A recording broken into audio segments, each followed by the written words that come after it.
Good afternoon, everyone, and welcome to the MAHARAT Logistics webinar on scaling Omani workforce to compete globally. This is Tahar Al-Bushi, your MC for today's webinar session. We're getting ready. Just stay there for a few minutes.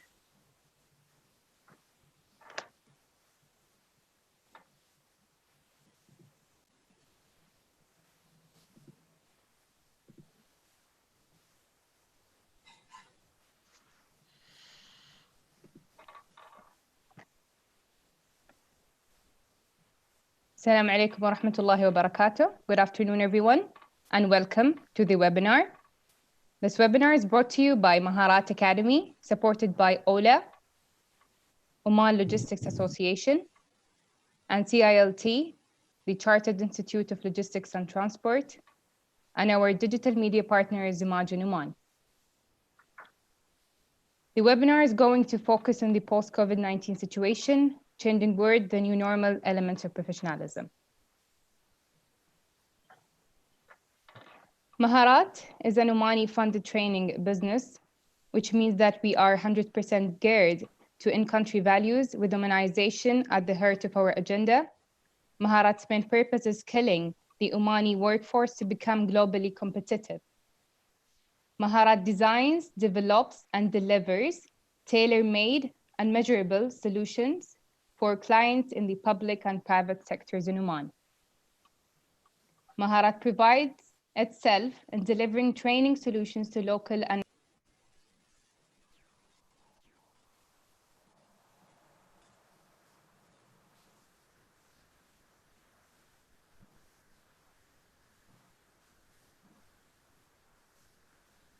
have covered the introduction. We would like to get into the webinar session, but before that, I would like to brief you all a little on the webinar housekeeping rules so we all do not experience any hiccups. Here are the following housekeeping rules.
Okay. Sorry for that. I think there's a little bit of a technical issue going on the connection with the MC. But as you can see, the webinar housekeeping rules.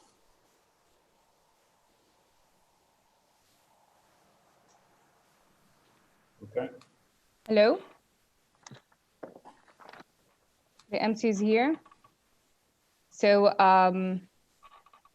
the following housekeeping rules. Attendees, your mics are muted to avoid any interruption for the panelists. The moderator and panelists will be taking center stage on the webinar. If you have any feedback or suggestion, please feel free to send via the chat. Raise hand button will enable us to allow you to talk upon the raise of hands. Please note that it will be at the discretion of the host to allow talking and lower hands. When allowed to speak, please be ready with your mic on. Submit your questions to Q&A session. We are also live streaming the webinar on YouTube for members who are not able to attend the webinar. Kindly be informed that we will not be able to respond to your queries through the YouTube channel, but please feel free to leave your suggestions and feedback, and we will respond to it later.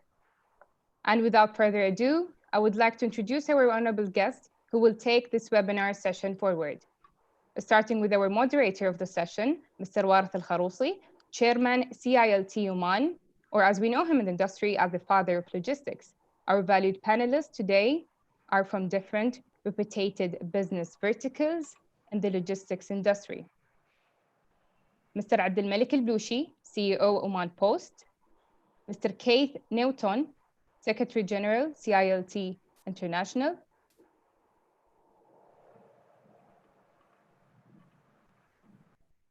seems we have there. So Dr. Sheikha Shiyadi, Head OLA, Logistics Skills Unit, and Mr. Raed Al-Jabri, Institute Director, MAHARAT Academy.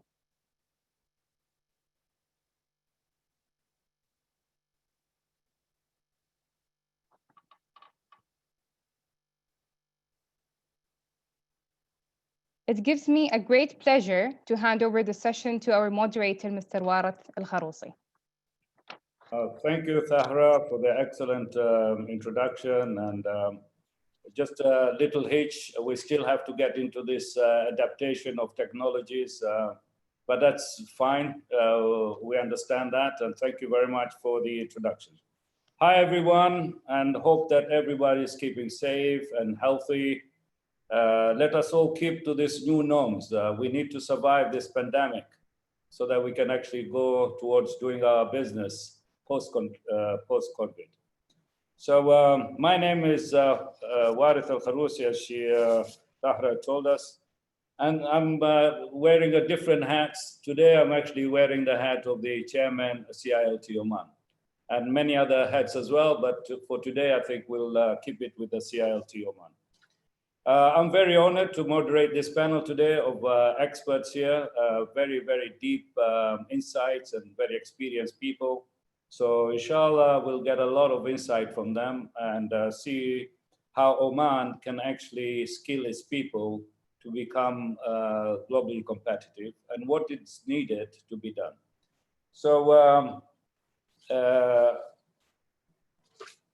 basically the topic today, the discussions will go around skilling Omani workforce. And why should Oman want to skill its people to compete globally? Very simply, the reason is that if we have to diversify and we have to compete globally, we need our people to be very, very competitive as well. And therefore, we can actually diversify from the oil-dependent economy to something that logistics, I think, can play a huge role here in Oman. It's probably the second biggest thing after the oil and gas. So logistics has a high potential, and training people and skilling people in the logistics sector is a way out from this oil-dependent economy. Oman, as you know, has a great ambition to become the logistics hub, not only for the Middle East, but globally.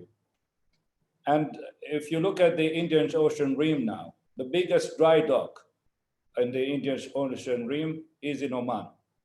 And we hope in the next 10 to 20 years, we'll be the Singapore of Oman, just with our Duqm port. We actually have 3 excellent ports right now. We have the Port of Salalah, which is a transshipment center.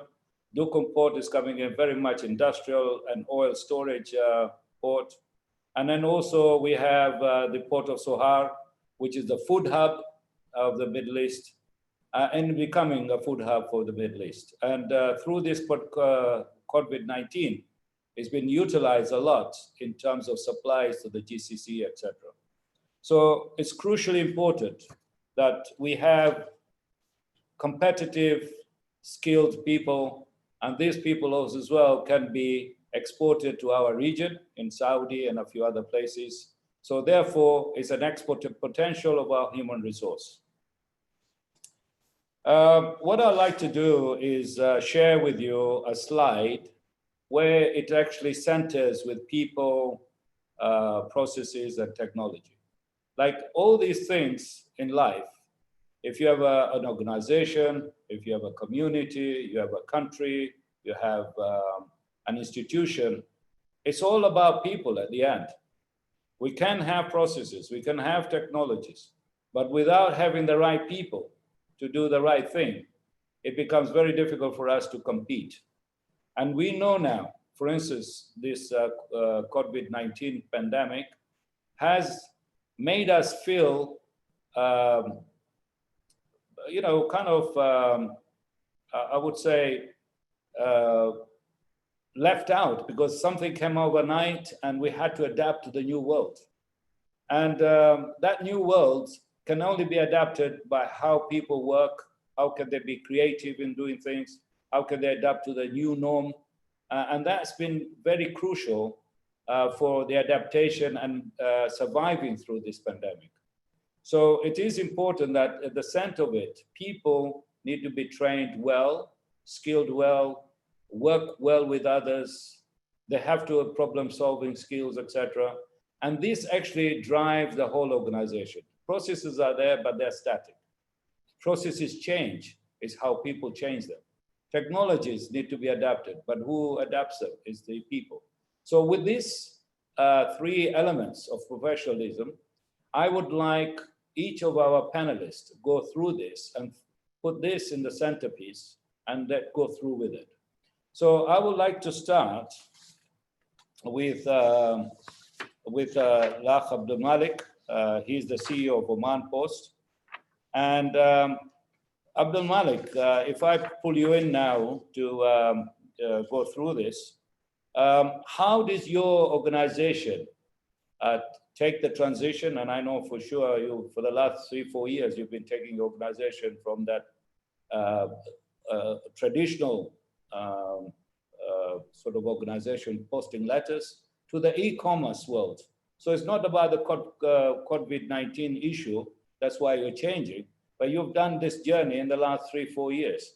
So can you just tell us what transformational elements you've taken on, number one, and number two, how was it accelerated through this COVID-19 pandemic? Thank you, Warith. Thank you for having me. Okay, I think a very interesting question. We had a very, I probably would say, a very rewarding journey in the past 4 years. And if you allow me, I'm gonna just use, since I told you yesterday, you guys need to be very careful talking about slides, because I'm gonna come up with slides now. So we did prepare something very quickly, and I think it's good for everyone, since one is telling the story is better with visuals and with numbers than just simply talking about it. But also on the other side, there is vested interest by everyone in this company. You know, it's a public company. It touches people's lives. We know today postal operators or postal sector across the globe is a key element in the success of e-commerce. So just let me take you through very quickly through some of the numbers that indicate the growth that we've seen in the past 4 years. And then we'll talk about what have we done. And meanwhile, probably I'll explain also part of the journey. But also I'll talk about the recent times and where we should be focusing and what's happening with Oman Post. I'll talk, as I go through, I'll talk about e-commerce and the whole world of e-commerce, but just to set the scene. Postal in general, postal operators across the globe, they've been facing difficulties in the past 20, 30, 40 years because post was being disrupted like any other business. Of course, post was in the middle of disruption, and it was the one that was faster to be disrupted because of the development in technology and banking. And that caused a huge decline in the postal business. Companies, operators across the globe, they took different strategies. There were postal operators that they expanded internationally in adjacent markets, like for example in logistics and CEP, Courier, Parcel and Express. For example, Deutsche Post invested in DHL International. We've got regional players similar to this setup. For example, La Poste, they own DPD, which is an express regional player. Japan Post is one of the largest employer in Japan. They've invested in a bank. So they have Japan Bank and they have Japan Insurance Company. So different operators took different strategies, either moving to adjacent or core business, improving their core, or moving to adjacent markets, or even moving to a new market that is supported by their retail footprint. For us, because we've started late, we've started the transformation, probably 2016 is not a good year to start because we started in the middle of it, but 2017 was the real transformation of Oman Post. Given the situation here, we have a great banking system, everyone is bankable. So we took a different approach. We said e-commerce, core and CEP, so Courier Parcel Express and the core postal are the focus of Oman Post. So some of the numbers we have in the past 4 years, what we've done is we moved Oman Post to a scattered, not properly set up operation. What we usually used to laugh about, and we used to say it's a campfire operation, to a well-oiled operation. Today, for example, one of our key products, which is the Express and in EMS, it has moved from 33.7% in 2018 to 98% in November 2019. And it's improving today. Normal mail has improved, parcels have improved. We are, all our different types of products are between 85 to 98% success rate. So we've raised the standard of our operation. We have today established Etihad Express as a service of Oman Post to focus on e-commerce and the last mile delivery, CEP, not only domestically, but in the region. We have today, this company has somewhere around 400,000 customers, which is not something very small. Our Express, excuse me, I just removed this. We have, from an Express point of view, from destination point of view, we've moved from, this is just in 1 year, from ability to send Express items to 63 countries to 220 in 2019. So we cover most of the globe. And we have some competitive product from Postal Express to Commercial Express. The Commercial Express reaches across the globe in 2 to 4 days, which is, from a standard point of view, is a premium product at a very competitive price.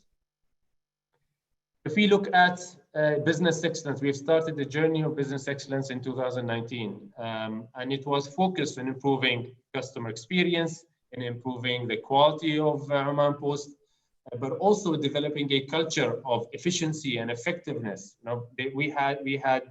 We've done so far 58 lean projects. We have 34 lean practitioners. Our customer happiness index that we measure in our branches have reached 83%, which is way, way above the average of the globe. We've received, the Committed to Excellence Award from the European Quality Institute. Also, on the other side, if you look internally, we've done a great project with MAHARAT, which was Bina. We have some of the transformational leaders today graduating from that program and contributing greatly to the business today. But also, we did not only focus on developing people, making them ready for the job, but also we've developed commercial capabilities that are directly linked to strategic goals. So we've created something called a corporate entrepreneurship program based on best practices, business development models that are used usually in VCs and VCs funds. So we had almost 8 projects in 2019 and 2020, and some of them are probably being taken up by SMEs that are spinned off Oman Post, and a lot of them are being developed now in Oman Post to become new products and creating new volume and new markets. Now, when we talk about Oman Post, we have to distinguish. We are not just a domestic operator. We are not a domestic company. We are a domestic operator and a company with an international reach. I've said earlier that we have 220 destinations that we reach, our express reaches, but also we connect Oman to the whole globe. We have 92 members, countries, operators in the Universal Postal Union. There are more than 600,000 postal offices across the globe. Our network today as a postal operator cannot be matched by any other commercial operator in the country. And this is the strength that Oman Post brings. We are deeply rooted. We are serving different segments. We've got government clients. This is until the end of 2019. We've got private sector clients. We also are able, digitally able to connect with digital platforms and serve digital platforms. But also we do care about our social responsibility, and we do serve a lot of NGOs like Dar al-Ata and Jam'iyyat al-Rahma. Now, all that is what we've done in the past 4 years. And this is only a snippet, because I know I don't have a lot of time to talk about everything here. But then I want to pivot from that to today. So in 4 years, we focused in building trust in the organization, building trust with our customer, creating a well-oiled operation, and reinventing our products. So, some of the products, for example, are Majjar, IPEX, all these are new products. And we try to cater what the market needs. However, there's more now, our focus in product development and how can we respond faster to the market. Now, talking about those 4 years has a different, different impact on the organization and a different speed that you need to operate in, because you have time. But if I compare that with what's happening right now, there is a major shift on the way we think. Now, postal operators, postal in specific, is linked to airline movements. There is no airline movements, you don't have anything. And we are, in general, in GCC, we are 70% an inbound countries. معناها, it means that 70% of our volume comes from outside. There's only 30% that comes from domestic and outbound. So when there are no airlines, your whole 70% of your business is gone out of the wind. And that put us in a very big constraint. Plus the social distancing guidelines and instructions that came through this period have put us in a very tough situation, and we had to react very quickly. But just to put a bit of perspective, this is from Gartner. Now, I share the same view. As companies, we have to focus on the crisis and post-crisis future. And what usually the research says, that usually the companies that are able to grow and improve their margins, they do these 3 things commonly. And this is exactly what we've done. So focus both on short-term, but just don't focus on short-term operational planning, but also long-term operational planning, because whether we like it or not, this whole COVID-19, this whole situation is going to change the way the customers' behavior, is going to change the market conditions, is going to change the connectivity, is going to change where you source your material. Everything is going to change. Your whole supply chain is changing now. Organization also, they aim both on cost reduction and digitization, transforming the company during the downturn. And that's exactly what we've done. So giving you an example, when we faced with the decision of the committee that you need to shut all your service centers, so basically no international outbound, no service centers, that means the Oman Post stops. So what we've done is we've created this task force that needed to come up with a solution in 3 days.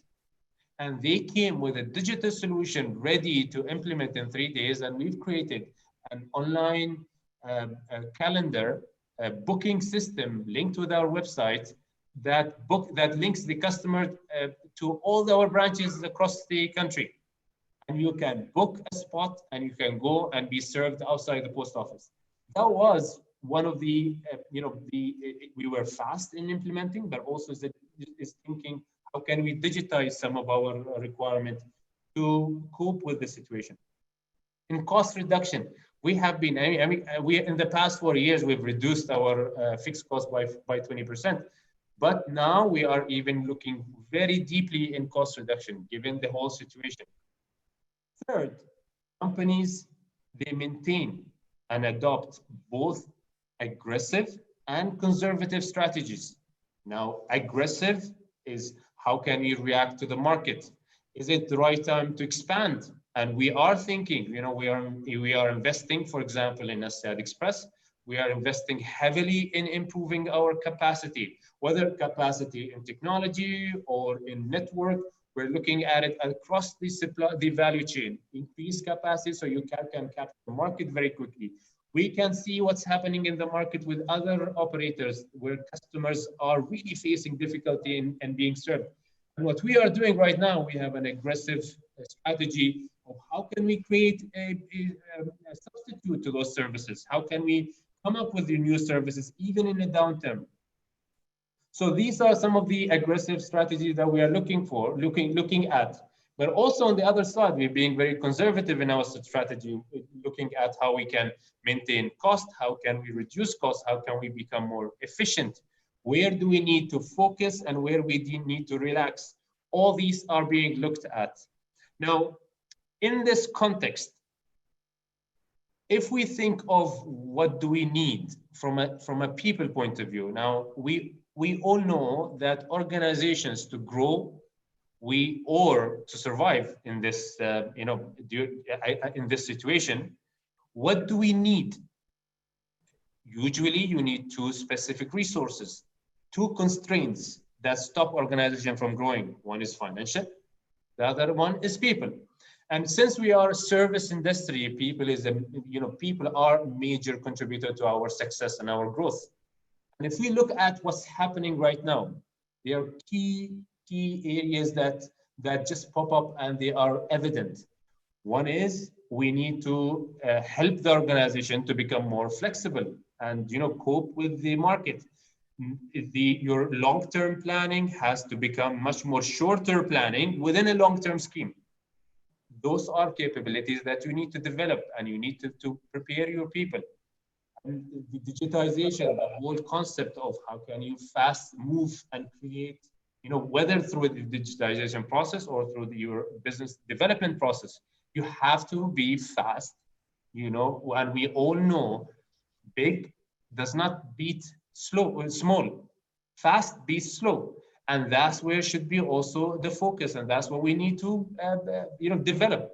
There is also just the last point, Warith, and I think these are the two things. But also there is a point of post. Your focus capability should be both, again, as we said, short term and long term.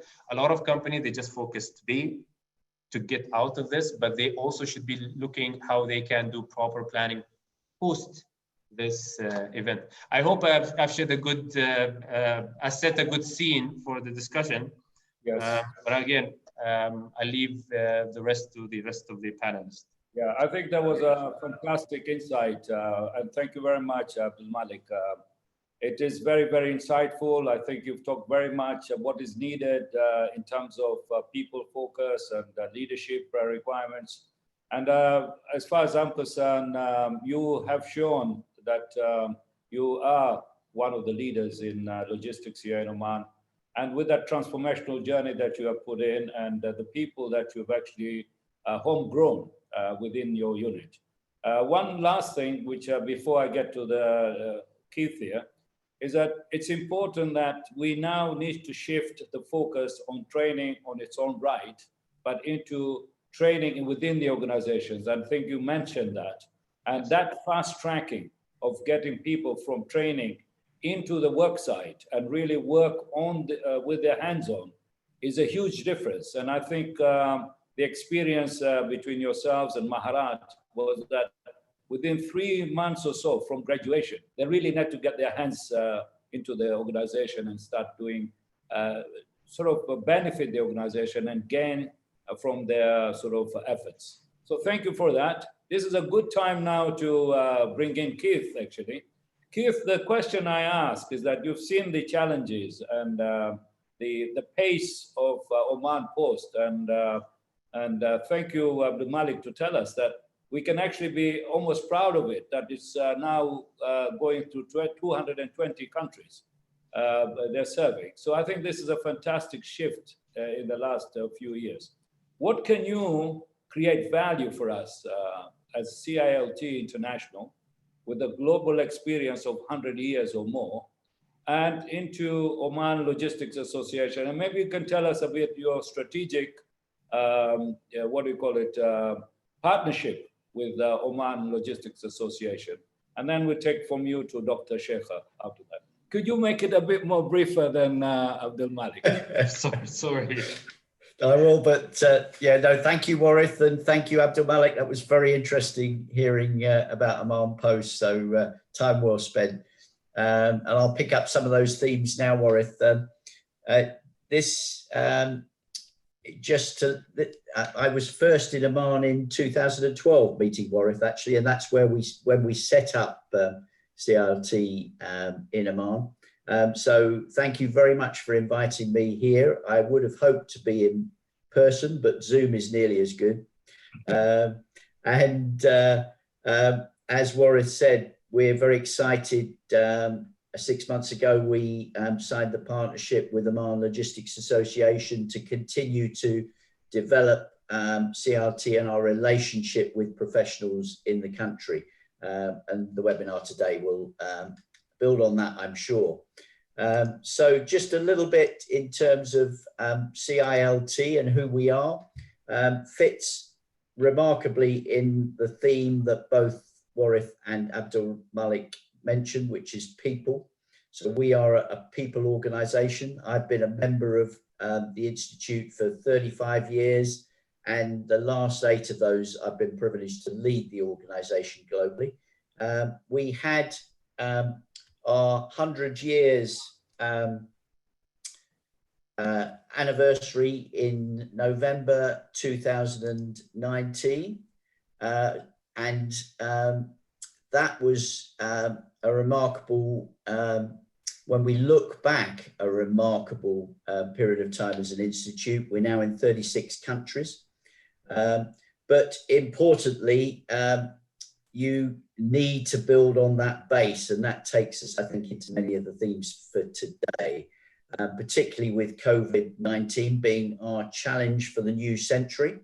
One of the first webinars that we delivered, one of our speakers mentioned, I'm sure a number of you have heard this before, but the Chinese word for crisis has 2 characters in it. One is danger and one is opportunity. And as Abdul Malik mentioned, every business, every person in the supply chain needs to look at both from a personal angle and from a business angle. So not only looking at cost and finance, but also looking at aggression and challenge and opportunity. And one of the great things I think about the opportunity is collaboration in the current environment. There are many changes happening, and it's very important for us as an institute to work collaboratively in the region with this theme of people, partnership and leadership in the current crisis. How will we do that? Just quickly, this slide, there's a lot in it, but for us, we've got a very strong focus in the Middle East. It's the theme that you as a nation have got in terms of equipping your people, particularly your younger people, in logistics and supply chain skills is absolutely aligned to our goals as an organization. And we've been working hand in hand with MAHARAT since 2015. And there's great opportunities now in the Omanization program to continue to do that. We've got regional expertise. So I know on the call, there's a few from Saudi, where in the last 6 months, we've grown the program. So in many areas with online and building partnerships, and in Saudi government funding for our certificate programs, we're growing, doubling, trebling the numbers who are taking that program, equipping young people in Saudi. And that's enabling us to build on our core skills, which are international qualifications, and taking them into other languages. We're doing that also in Central Asia.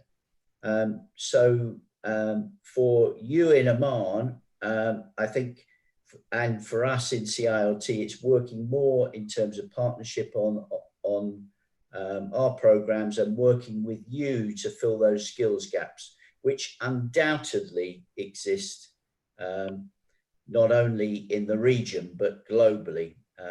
And that's our understanding and our knowledge in terms of huge skills gaps, both at people who are joining the industry and at a managerial level later on, the more experienced people. So thank you for inviting me. I'm sure there's going to be more discussion and interest about this whole topic of people. But I'll hand back to Warith now to take us further forward this afternoon. Thank you, Keith, and thank you for keeping it sharp. I think this aligns very well now with Dr. Sheikh and what she's doing as the skills unit of the logistics, which is also connected to the Ministry of Manpower, etc., in terms of how to align skills to the jobs and also certify them. So I think you're very much in an alignment there. So, Doctora, if you can give us a bit of insight, what is the logistics skills unit actually doing at this moment in time, and where you are in that sort of journey, and when are we going to see probably some outputs from the skills unit? Assalamu alaikum. Thank you very much, Mr. Warith, for the introduction. And I'm really honored and pleased to be with such experts here in the field. So before talking about the sector skill unit here, I'm going to give like a brief background about, just a minute, about the skill development in Oman. Okay, so as many countries in the world, diversification of economy is a priority. And Oman has announced that, of course, in Vision 2020 and then Vision 2040. Of course, there is a focus on certain industries like logistics, tourism, mining, and agriculture. And there is a huge need for a skilled and trained manpower to serve in these industries. Prior research, unfortunately, indicated that there is a mismatch between the industry and also the training and the education. And also there is much focus on the theoretical knowledge in the school rather than the practical knowledge. And also the employers are not really pleased with the outcomes of the schools, as they don't have the required skills. With the recognition of these issues in terms of labor market, the government has delivered many initiatives. And I'm going to focus here on the initiative that has led to the establishment of sector skill units.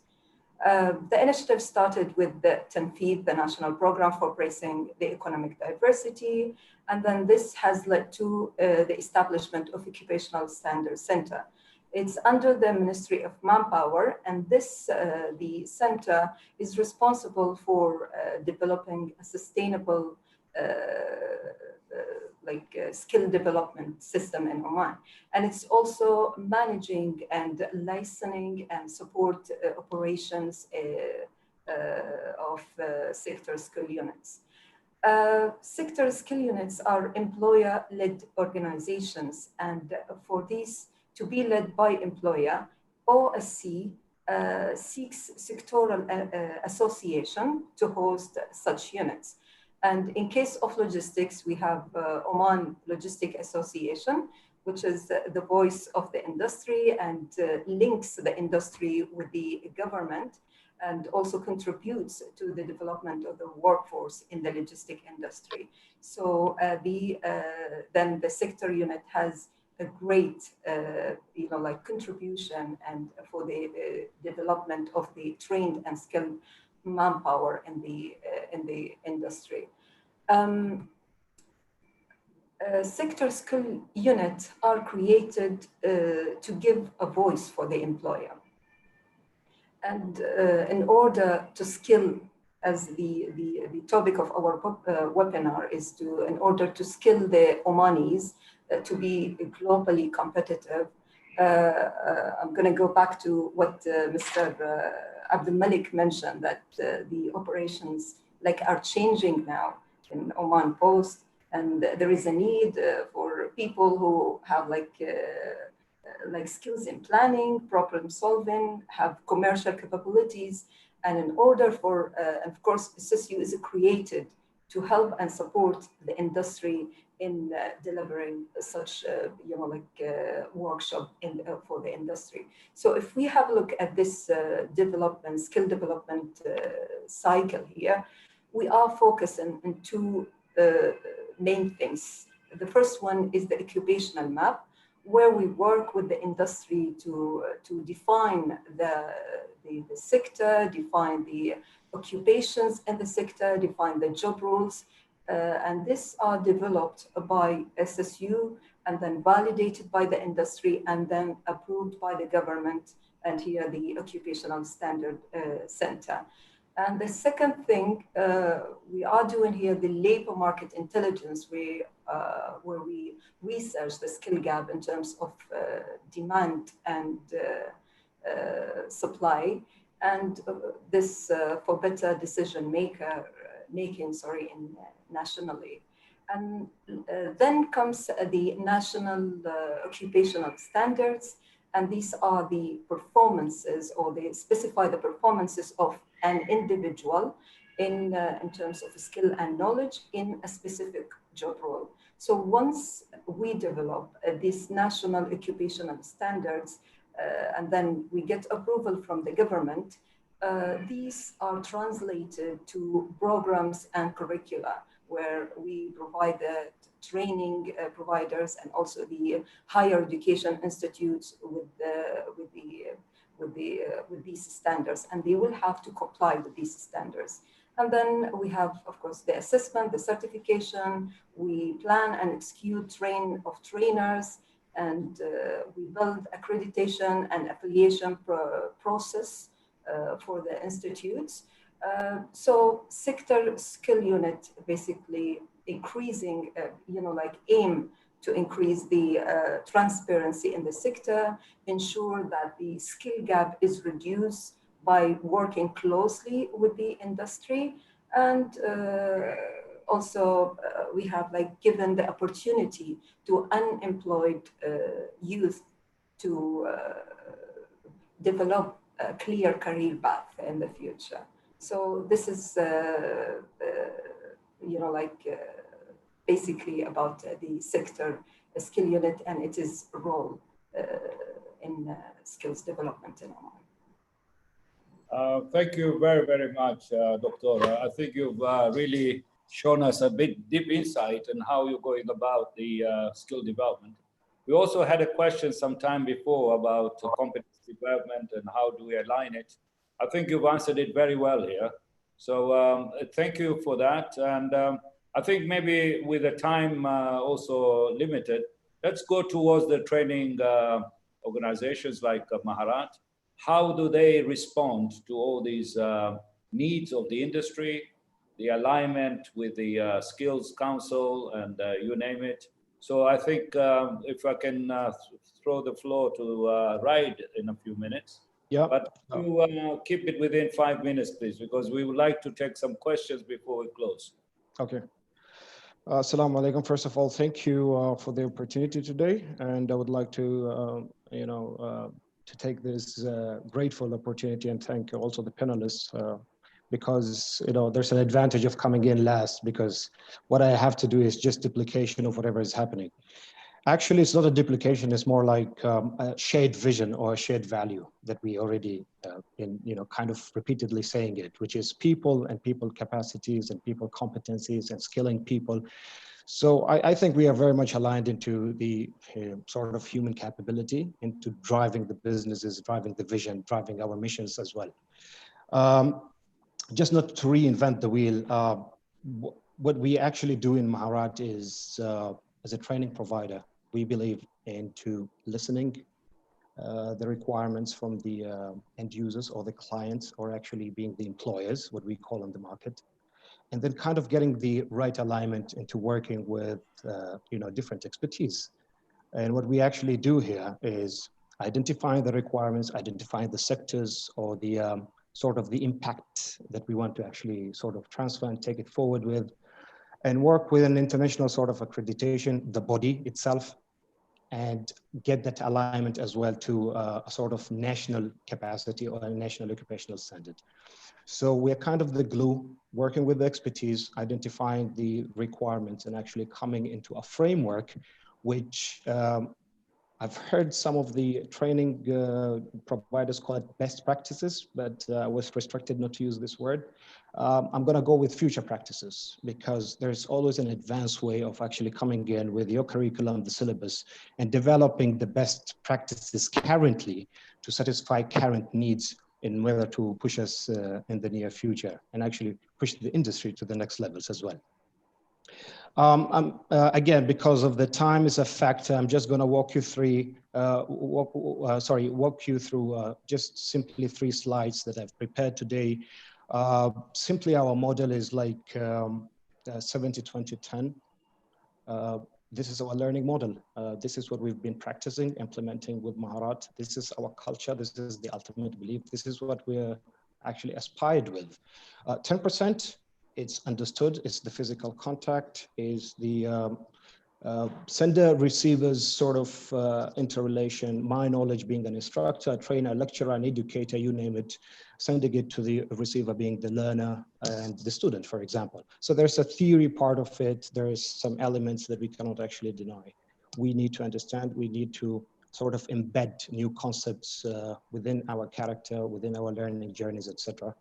We go to the 20%. Why am I saying learning through others? We all understand the importance of it because, for example, and this is what happens with MAHARAT, as a learning atmosphere, we might have just a high level example. We'll have somebody from the aviation and one from logistics and the third person from oil and gas and the fourth person maybe from the telecom.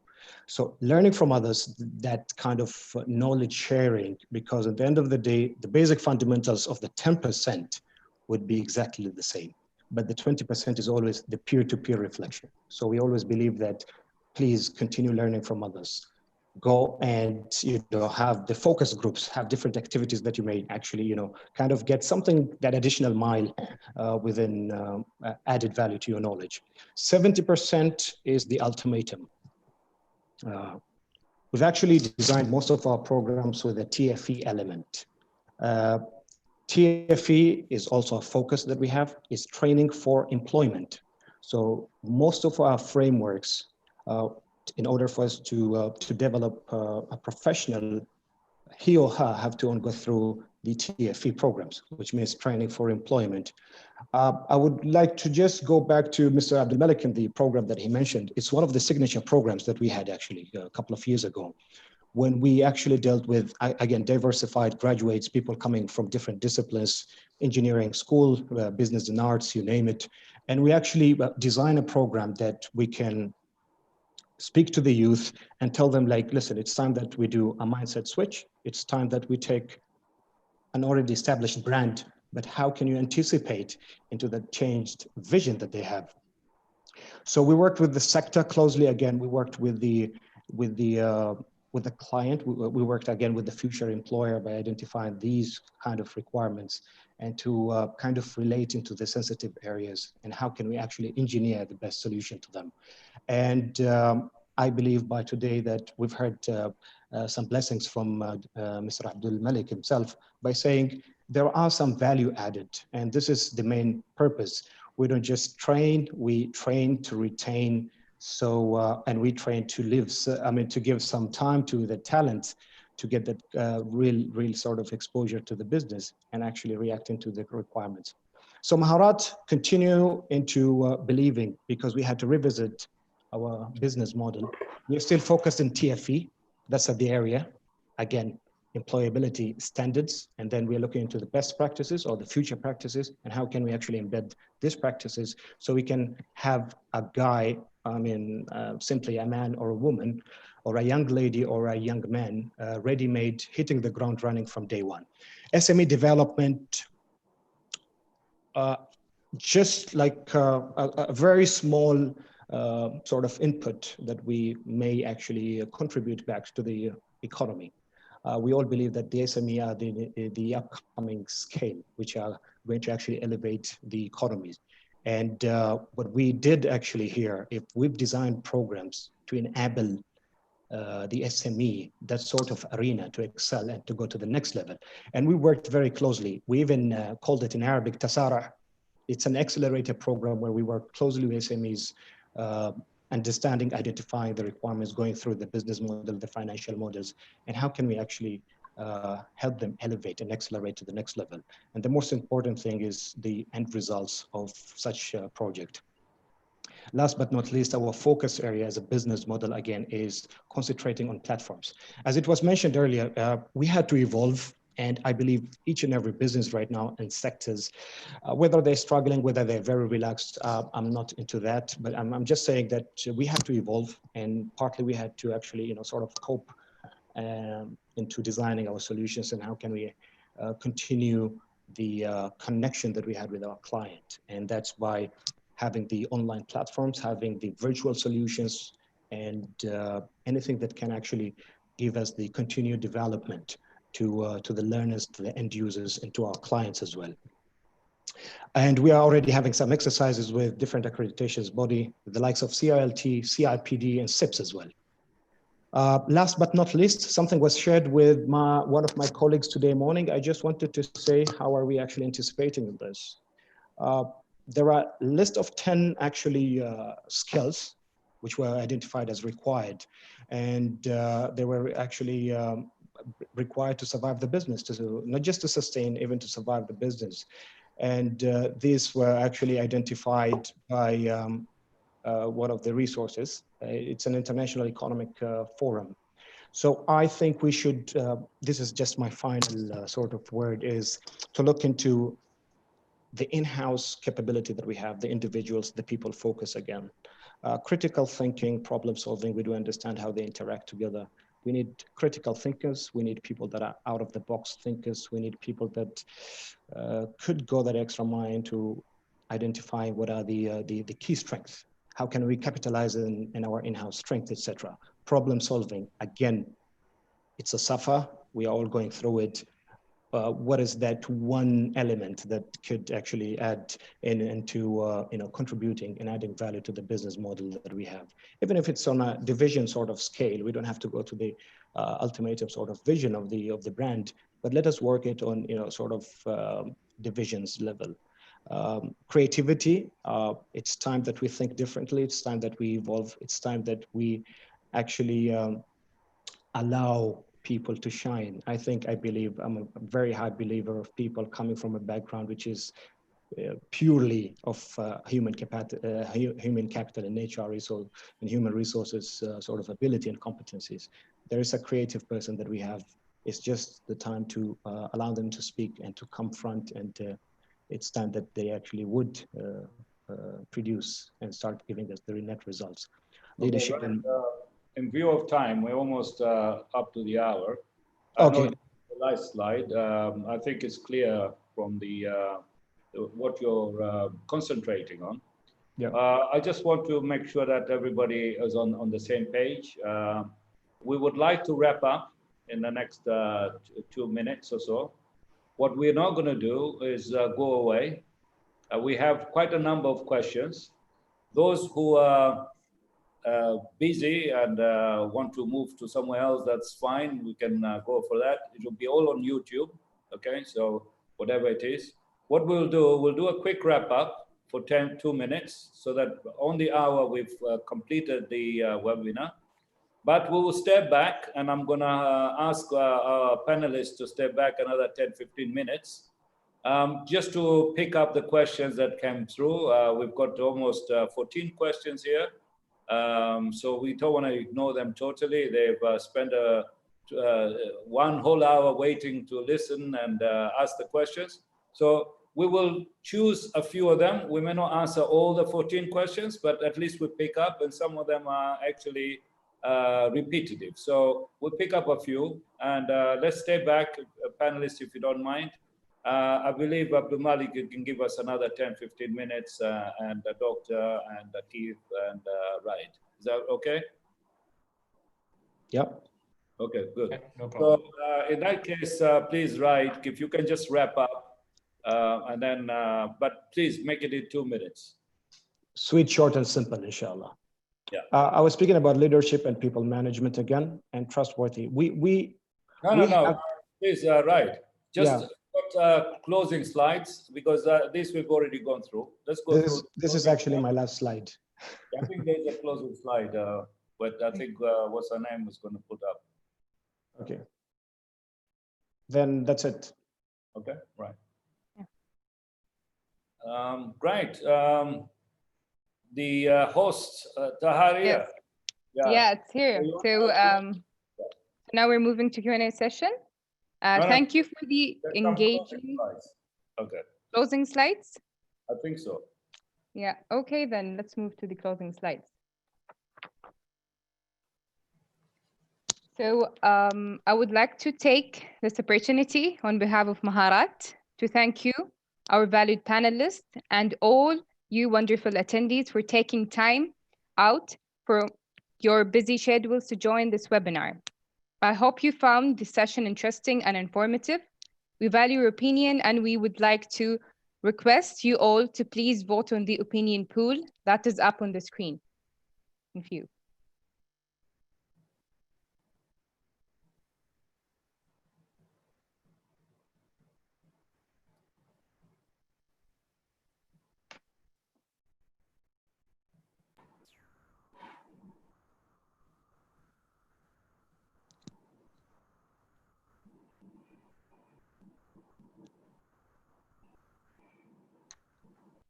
We hope to bring you more interesting webinar topics in the future. Speaking of the future, please note and book your calendar for our upcoming webinar session and our ongoing training courses. Please feel free to register for our courses through our website, www.maharat.com. Once again, we thank you all. This was Tahar Al-Dushi. Enjoy the rest of the day and stay safe. Okay, thank you very much for that. Are we going to get the polling answers? All right. We're told that the host and panelists cannot vote, so I cannot vote.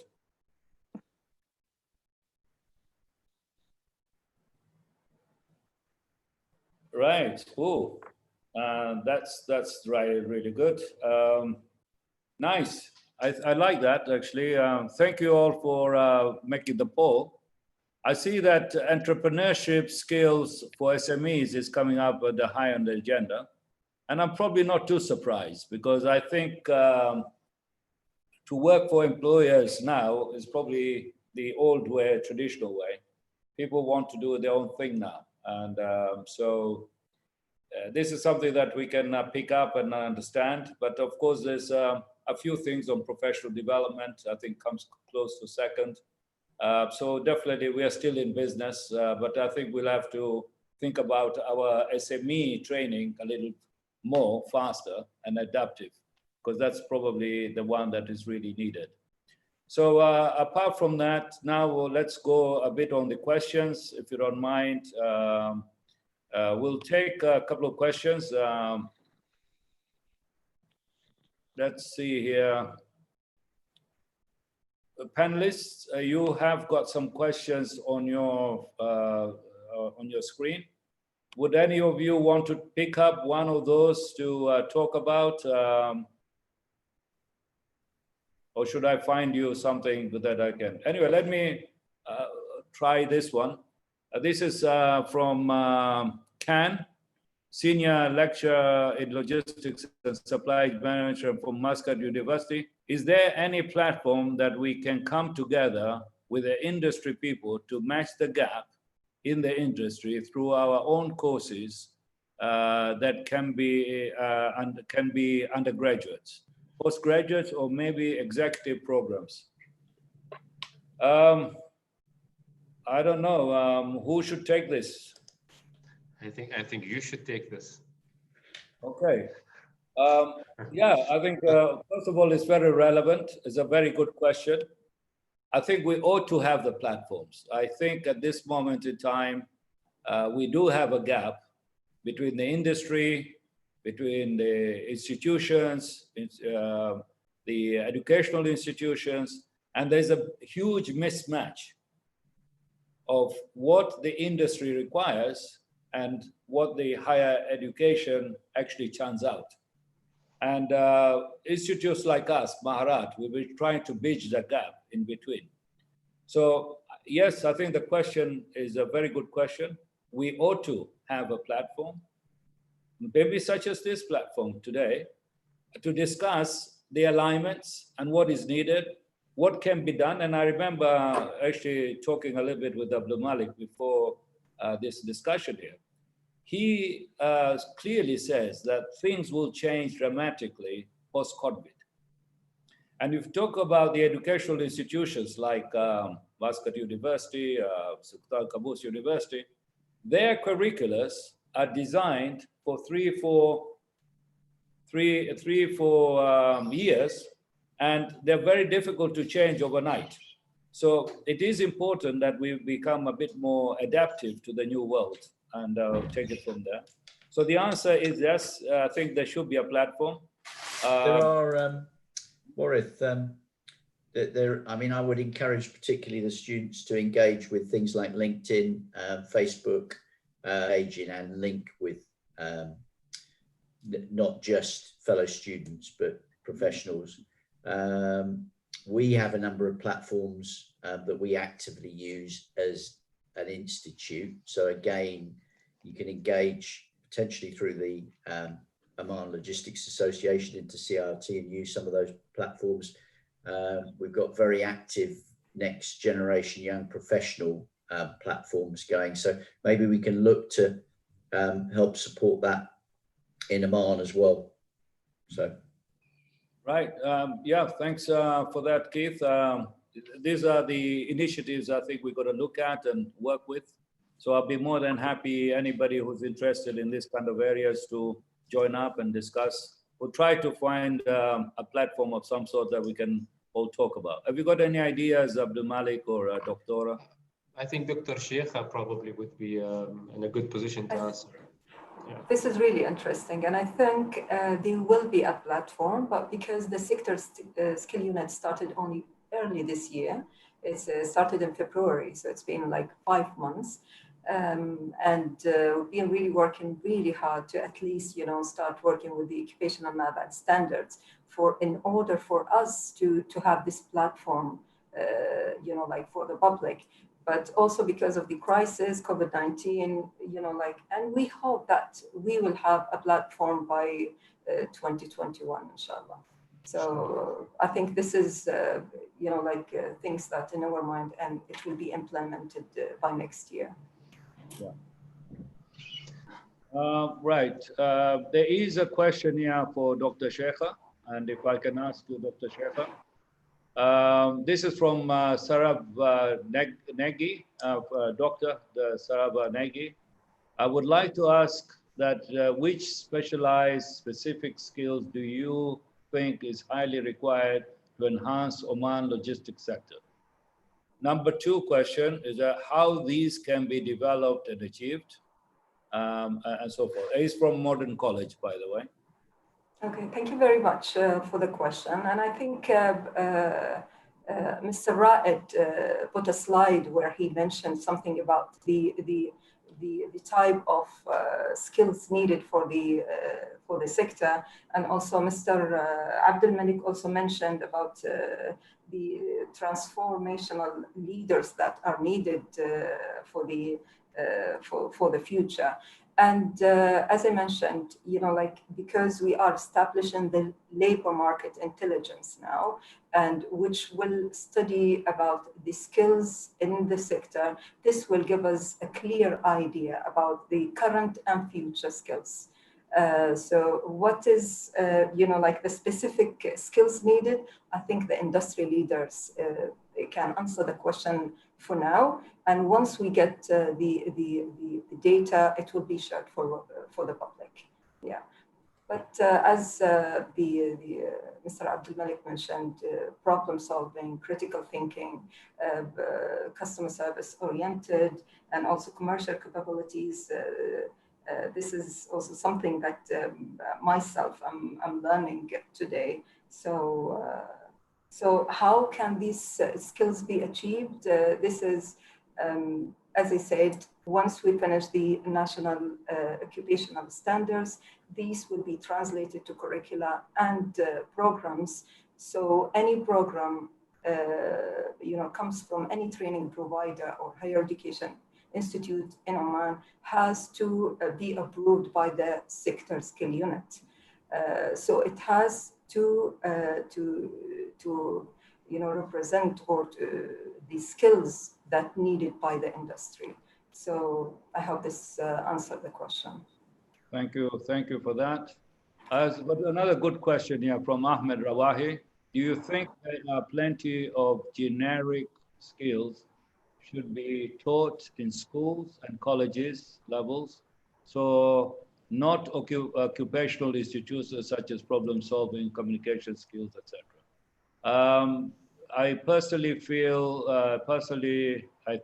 I think personally, these skills should be built in the early stages of schools, where especially skilled occupational institutes should provide the skills that needed for the certain sector.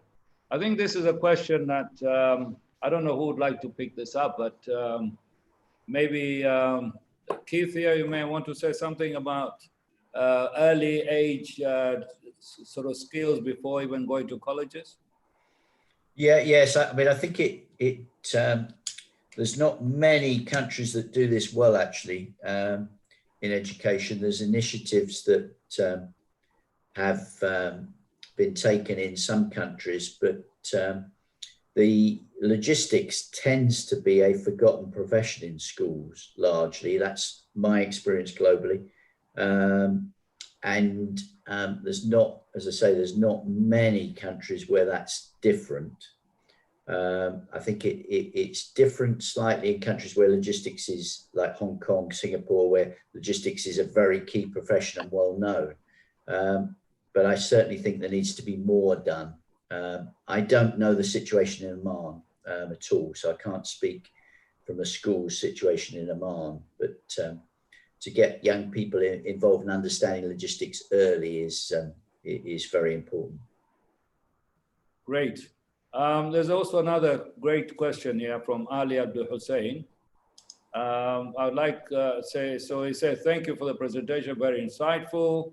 There are few options for entrepreneurs to seek support, including MAHARAT, logistics.com, and others. How does a student entrepreneur compare or choose which ones are the most relevant to develop the relevant skills? Maybe the question I'll throw here to Abdul Malik, I think you have a better feel about where these students have to go and find such skills. He's talking about someone who wants to be an entrepreneur in logistics. I think that's what I understood. Yes, probably, yes.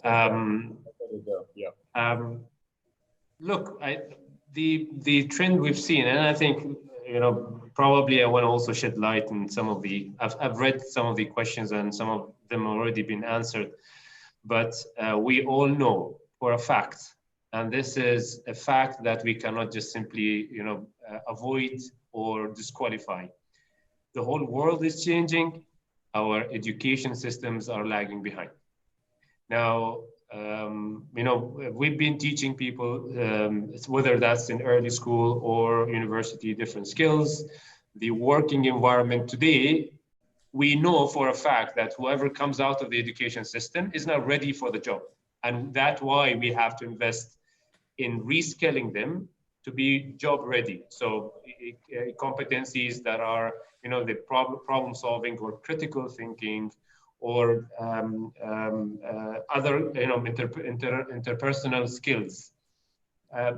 Looking at that and looking at how the whole globe is shaping into, for example, AI, robotics, all this digital transformation that are happening around the globe, the fourth industrial revolution, all this is going to impact how people are going to, how they're going to find jobs. A lot of people lose jobs, their new jobs will come up.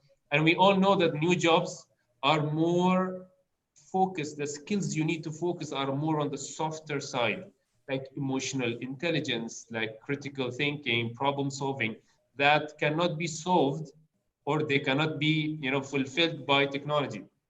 Now, in this context, whether you are skilling someone for the job or yourself, you want to skill yourself in entrepreneurial skills, you need to understand what's happening in the globe. And you have to start thinking as an entrepreneur. In my personal view, your entrepreneurial skills are more important than any other functional skills. So when you look at an entrepreneur, in my personal view, you are a CEO. When you are a CEO, your conceptual skills, so your helicopter view, understanding the big picture, your capability, for example, to understand very complex situations, making decisions in vague situations, all these competencies are very important. Your functional skills are not very important. You can always bring someone to understand how logistics works, or you can actually read about logistics and understand how logistics works. But your conceptual skills and your behavior skills and how you act as a leader, how you lead yourself, how you lead teams, how you lead value for your company and customers, these are the most important skills that you need to understand. And again, of course, you need to understand some of the key ingredients. You need to understand what does marketing means to your business, how do you read financial reporting. These are the basic skills for an entrepreneur. So you need to equip yourself around these competencies. Now, are they available? They are available online. You can, I'm sure Maharat will have a good entrepreneurial program that you can join. But remember that for any industry, your capability as a leader is the most important thing. Whether you are a domestic or a global player, you need to develop those capabilities. Great. Thank you for that, Abdul Malik. Another question here from an anonymous attendee. What advice can you give upcoming fresh graduates to gain experience at a time like this in order to enhance their CVs? Train. It's a good time now to learn new skills. Dr. Sheikh, maybe you'll take this one. Mr. Abdul Malik is not going to say anything about it? No, I think I've said enough, but I'll give you a chance. I think you are much more, you are the experts in this than me. Okay, I think part of our plan in the future, inshallah, for sector skill unit is to have like on-job to plan. Okay, the on-job training and also apprenticeship. Okay, it's not there yet for the logistics sector, but this is like one of the things that we gonna do. But for now, I guess like many universities, like based on my higher education background, many colleges, they have the theoretical and also the practical side of any topic or any subject. So if you are, for example, like one of the logistic colleges here. They have like the curricula and also the practical side where they send the students to some the sea or the ports or the warehouses. Okay, this is one thing. Okay, so if you are in one of the institution, you will be able to do all of this. But if you are like only seeking to study logistics and you want to enhance your CV with some training, you can seek, of course, some of the companies here. And also, hopefully, in the future, we can be the connection or with the industry. So the students can come, or we can have it online where we can advertise some of the trainings in some companies, and then the students are able to go and have the training in these companies. Yeah, thank you for that. And also I'd like to add on something a bit, Dr. Sheikh. I think the challenge at the moment is that most of the interns or opportunities, a lot of organizations don't take on. So what I see, what's going on, there's other organizations now are looking at online internship. For instance, the big four of the accounting firms are actually starting to advertise people online to help them and do things internship. So you look beyond the current scenario of being placed to a company, etc. I think now if you go online, if you start looking at opportunities for internship, people should be prepared in a different way now altogether, because even if you have to work for a company like Al Madina, etc., they won't be able to take you with the current social norms, and which is very difficult. So now let us turn a little bit more towards online, and I'm sure that could be the case. Now, let me not take any longer, because I think we've exhausted, well, not exhausted the questions, but I think all the time we've taken. We are beyond 20 minutes from what we are doing. What I'd like to do is wrap up for sure. We are always available. You can connect with any of us. I'm sure there's some emails. You can ask the webinar organizers to catch up with any of the panelists. So I'd like to thank, first of all, very much the audience. We still have around 70 around there, which is fantastic. We had almost 250 registrant today, and then later on they came up, and then basically where we are now. Everything is actually publicized on the YouTube, so people can catch up on the YouTube as well. And I'd like to really give a big thank to the panelists. You gave a fantastic insight to the industry in Oman, to the skill development units such as CIOT and the local skills council here in Oman. And then, of course, MAHARAT is one of the training providers here in Oman. So I'd like to thank you all. If, without further ado, I'm sure there may be something behind somewhere I may have forgotten. I would like also to thank the organizers. I would like the supporters of Oman Logistics Association and also the CIOT for making this happen. Thank you very much all. And if I've forgotten anybody, please forgive me. Very much. Thanks. Appreciate it. Thank you. Thank you. Bye-bye. Thank you very much. Thank you, everybody. Thank you. We can log out now. Okay. Thank you.